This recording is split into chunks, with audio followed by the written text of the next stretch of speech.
Dulu kala pada suatu hari di utara di balik ini. Rupanya di pesisir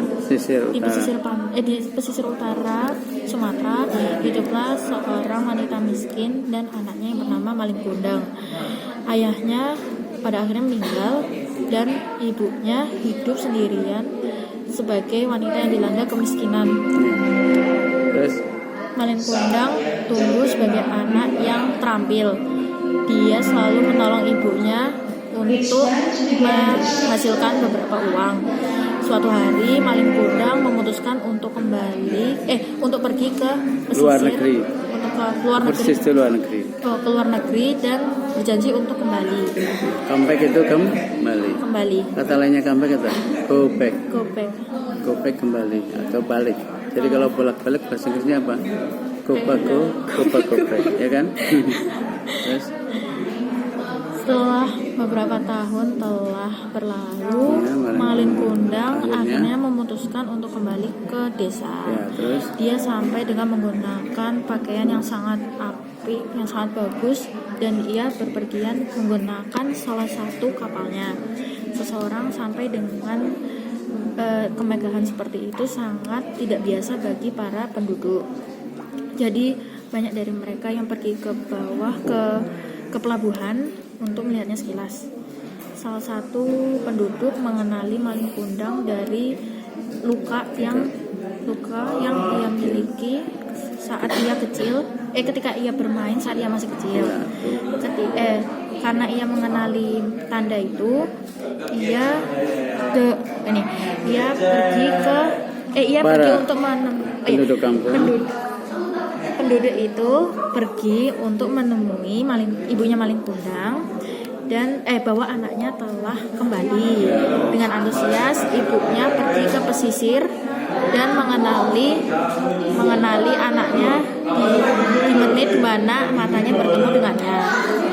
Ketika wanita tua itu memanggilnya anaknya, dia menolak untuk percaya bahwa ia memiliki ibu yang sangat tua sebagai ibunya. Kepercayaannya semakin tinggi, ketidakpercayaannya semakin tinggi ketika istrinya bertanya kenapa ia tidak memberitahunya bahwa ia memiliki ibu yang sangat tua dan sangat miskin. Yes. Di alternatif translate yang lain, Malin Kundang di kapal bersama awak kapalnya.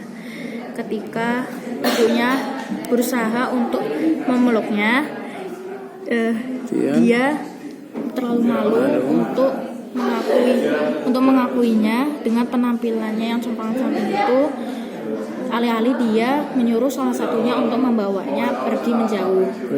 Putus asa dan akhirnya dia merasa bahwa anaknya dia menyadari dengan kejahatan anaknya. Ibunya Malin Kundang menyerah karena ketidaktahuan anaknya kepadanya, dan ia berdoa kepada Tuhan untuk menghukuminya karena perlakuannya. Di hari di mana ibunya berdoa, Malin Kundang pergi dari desa itu.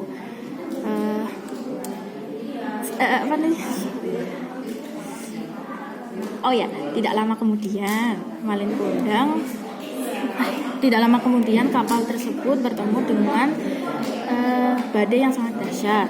Malin Kundang percaya bahwa badai itu berasal dari Tuhan dan cara alam untuk menghukumnya dari perlakuannya kepada ibunya. Dia merasa bersalah dengan perlakuannya kepada ibunya.